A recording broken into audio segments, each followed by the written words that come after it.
Hey everyone, how's it going? Welcome back to Let's Play Control AWE. Today we are going to be making our way into the Framara AWE area. Our second of the DLC. I also finally bothered to look into the origin of the name. And it's a story that I was familiar with, but not the name itself. So firstly, Framara is the name of a famous Venetian cartographer. A very particular somewhere was named for him. And what that is will become clear soon enough.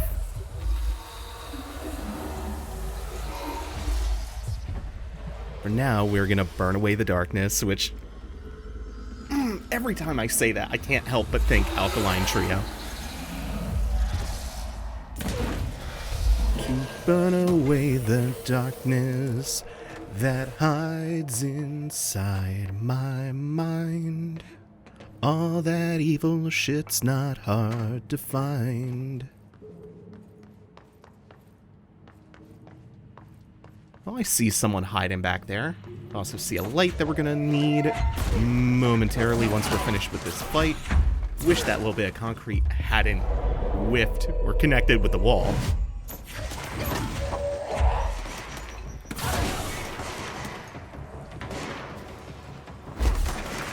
Oh, we still got a dude behind me. He's concealed in the dark. Oh, he really was camouflaged back there, too.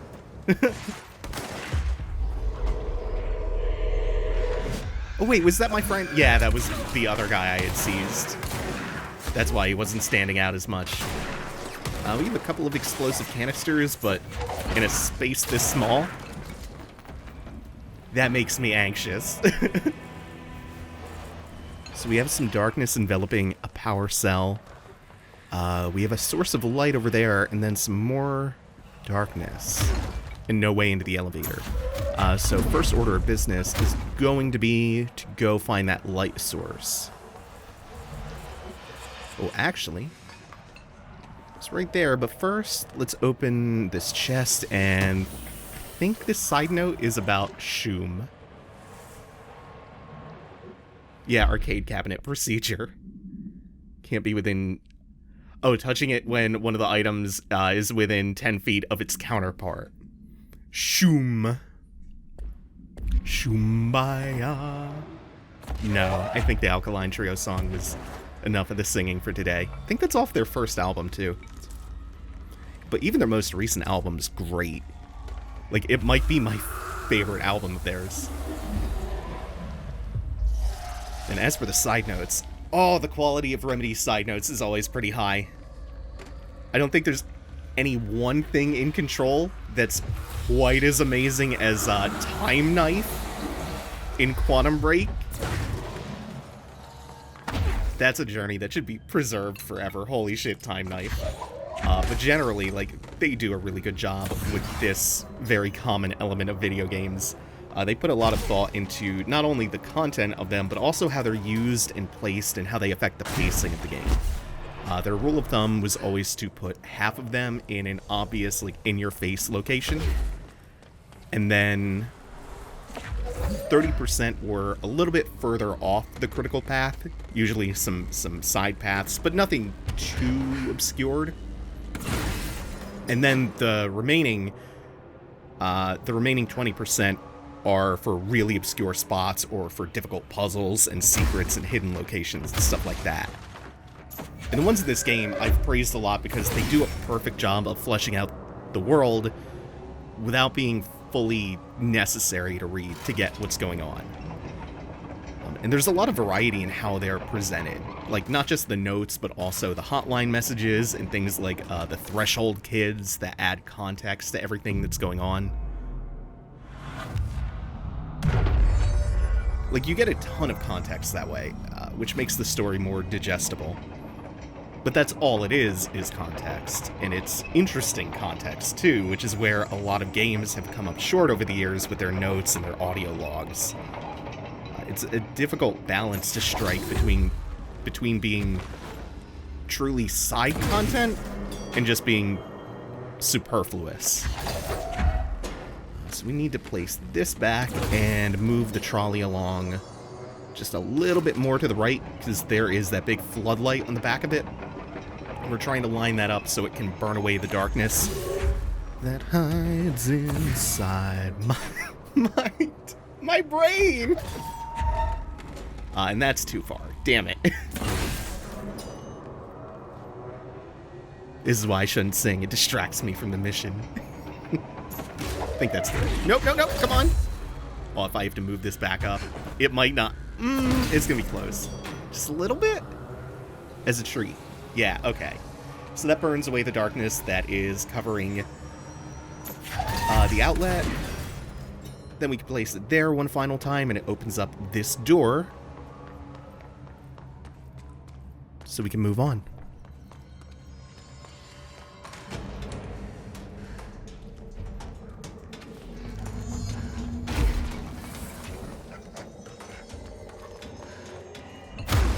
Ah, this is a fun little tense encounter. Also, they mark the walls in this one particular instance, so you know you can break them if you haven't figured that out by now. Not all of the walls are breakable, but usually if you just happen across one, it'll lead to a hidden area. But normally they aren't marked like that.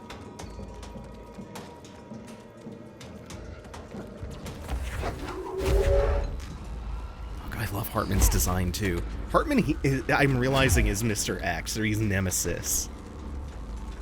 And the funny thing is, those weren't the first two monsters I thought of when comparing Hartman to, like, horror game monsters that chase you endlessly. When I first played this, I was thinking of the Regenerators and the Ubermorph from Dead Space. We're gonna set this down and go grab whatever is in here, because I'm hoping it's a shaded facet. Because those are the materials I need to finish upgrading Surge to level 3. Unfortunately, no. So once we flip that switch, turns all the lights on, burns this darkness so we can go further, but also gets Hartman off our backs for a little bit.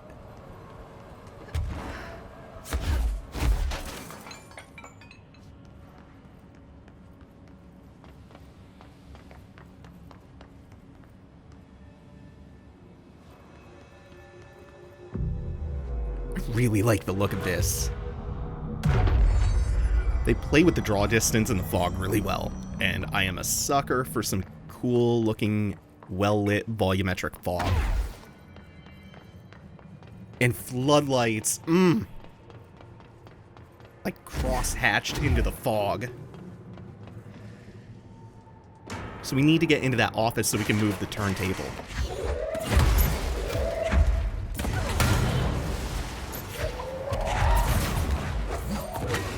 Oh, I think that's a shaded facet on the left. I'm learning the icons for some of these. Yeah, yes indeed. And a confiscated motive.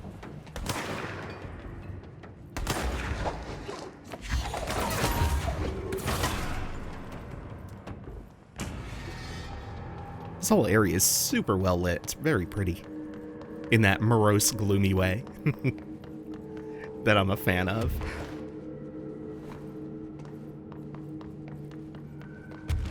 Oh, there we go. I see the light for the office. And wasn't there someone in here? Did he come down? Okay. We're safe, maybe. So this will start the turntable spinning. And we don't actually need this to go in any particular direction to access something. What we need is the light that's on it to turn. Because once this is turned completely around, it'll burn some darkness away so we can progress. Also, I'm going to try to really just hammer this thing down as quick as possible. This encounter is really cool. Like, it's a particularly interesting combat encounter, I think. Because it's essentially they're all essentially puzzles, right? Okay, we got the sniper there. It's a problem-solving... Yeah, that's great. Exercise with 3 factors. It's the environment, the tools that you have available, and the composition and the placement of the enemies. So this one has this wide open area with multiple floors and plenty of ways to break line of sight. It's a turntable room, we've seen this before. And then I'm not going to recount all of our different abilities and service weapon forms. But what I love about that, especially that first wave, is the enemies make it really cool. There's one sniper way in the back, there's that one cluster that was in the middle that was healing everyone, and then the waves of exploding enemies that chase you. And addressing any single one of them makes the other ones more of a problem while you're doing it. So if you go after the orb, you have to make sure to watch your back and your line of sight because you have enemies bearing down on you to blow you up, and the sniper. If you go after the exploders, you're going to have to spend way more ammo and time and be way more evasive because of the healing. And the more you move around, the more you risk being in the sight lines of the sniper. And if you go after the sniper first, you have to spend time and ammo racing the cluster's healing effect. It's a DPS race. And again, you have all the exploding enemies chasing you, so you can't waste that much time. You have to be really fast about it. But you do have the tools to address each set of problems in any order you want to, so it's just about picking a preference and then finding the right tools and strategy to pursue that. Remedy's really good at this style of encounter design. And then the second wave, like, you get to line of sight the enemies using the vertical aspects of the level, like the actual bridge itself.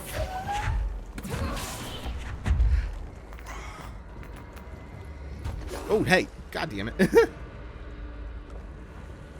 Just casually holding this man in the wheelchair to use as a projectile. Don't you evade me. I'm about to come up there. Oh no, I'm not. Hold on. Yeah, that sniper's good too. I love sniper enemies, I'm realizing. I always have, but I don't think I fully understood why until now. Or at least until recently. Like, I was playing Payday 2 with a friend the other day, and it kind of clicked. They create this sense of urgency. They force you to change your positioning, and the threat is represented in a really clear, visible way. That laser. Oh yeah, that's gonna give me the last ability point I need. Cool. And a shaded facet, which is not bad. So now we can get that multi-launch upgrade. Hell yeah.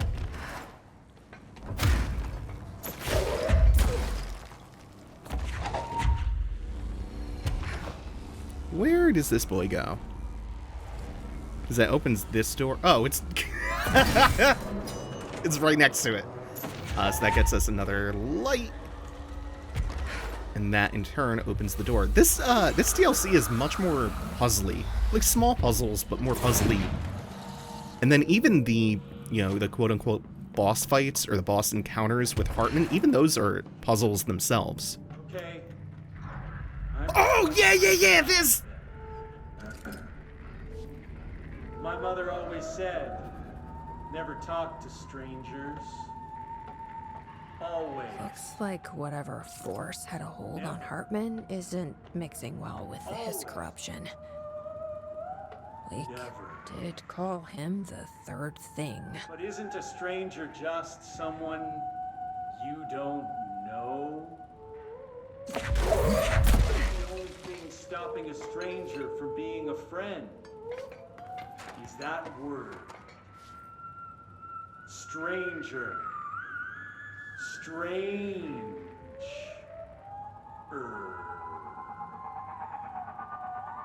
Strange like the noises you hear at night when there is no light and you cannot fight. Strange like a rubber duck that follows you around and makes you drop your coffee every time that it quacks because the noise scares you. Then you have to clean up the coffee while the duck stares at you and continues to quack, quack, quack, quack.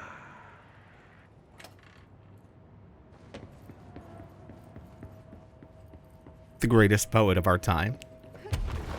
I love Langston. Oh, now this! Yeah! I remember these. Mom used to say they were evil.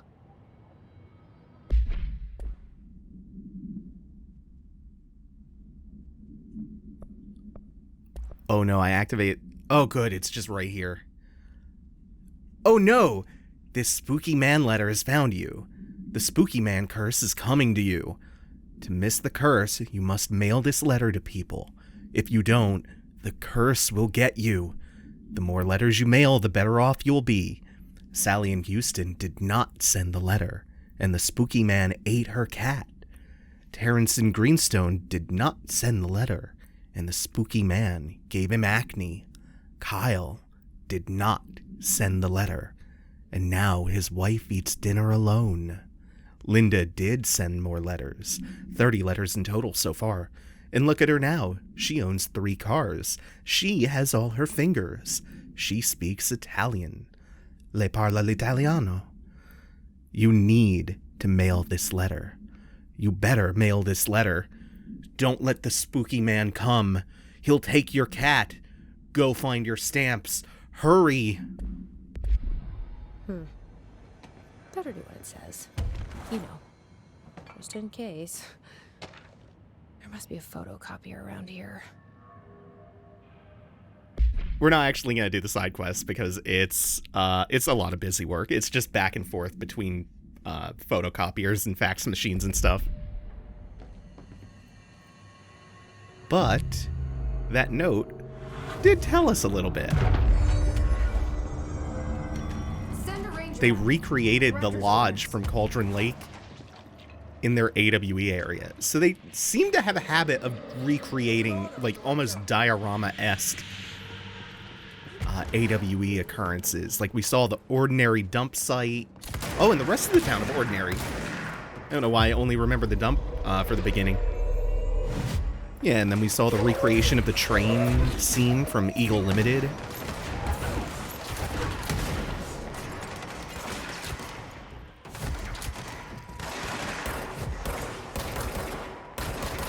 So, what is going to be going on in Framara, or Mara?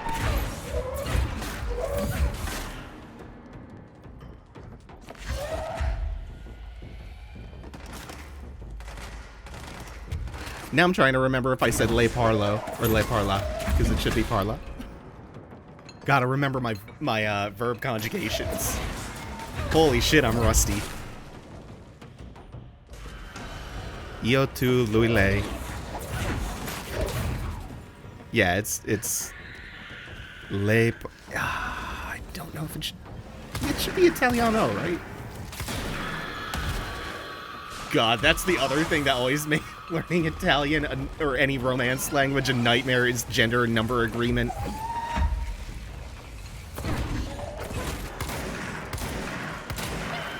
Oh, we could get through that, right? No. I don't want to be exploded upon.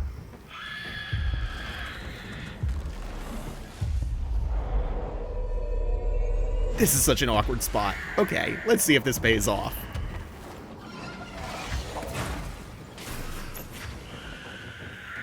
Cool, it kind of did. It did enough.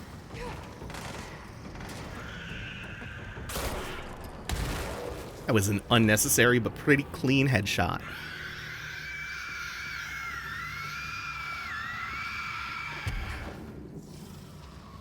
This poor thing, it has anxiety. It has separation anxiety. Now it's apart from its friends. Either that or it has some form of survivor's guilt. Which, ooh, I don't even want to go into the implications of what that would mean.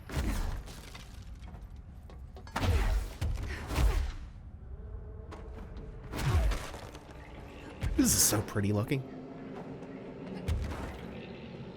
Even though it's ostensibly a mold infestation. A paranatural mold infestation.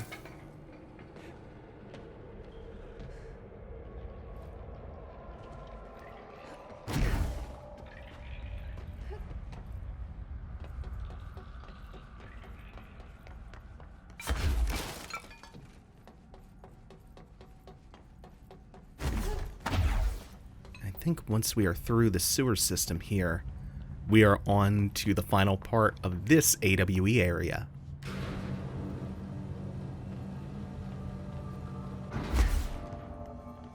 And we should now have enough to grab multi-launch.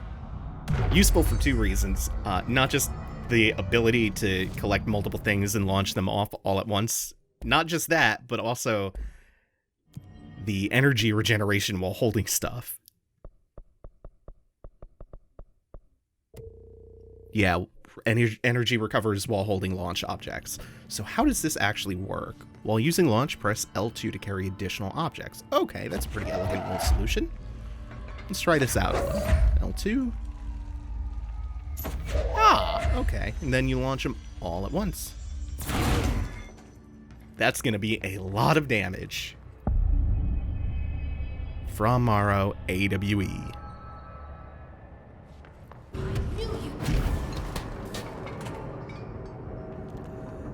And Hartman is once again here.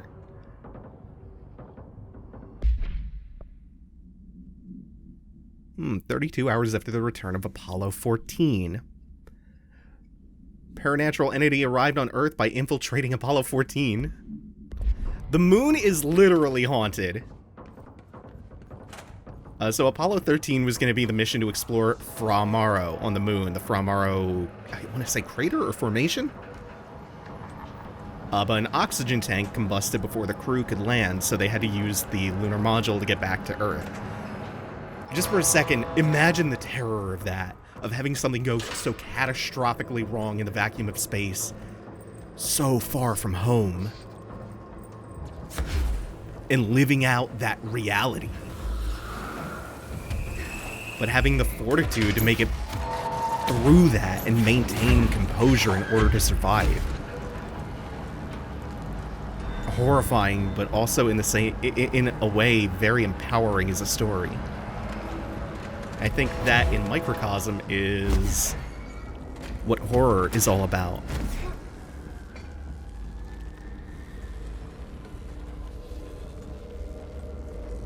And then Apollo 14 is the one that subsequently made the landing.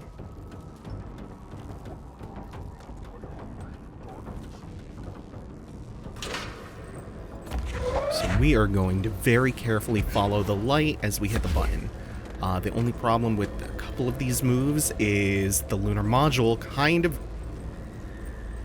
occludes the light in certain spots, so you're exposed in the dark for a little bit, and you just have to stew in that fear that Hartman is coming. Okay, so we've worked the power cell back over here. There's somewhere to place this around here. It might be in the next move. Oh no, I see. So there are two places to put the light, three places to put the cell, two above, one below. First, you need the light here to have burned away the dark that's covering one of the upper ones. Also, you need this second cell from moving it back to, I think this will bring us to its starting position, or one off from the starting position.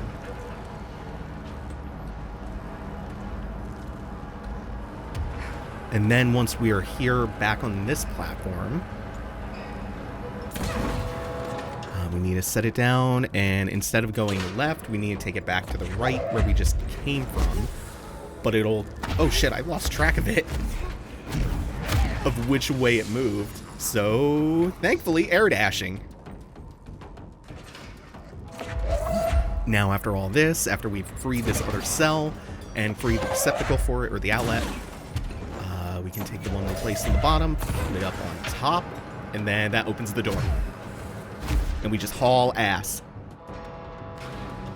That's a really good puzzle encounter, I think. It's very tense. It gives you this small spot of light, so you feel like you're in danger, but you're constantly having to move and look around and pay attention to the environment.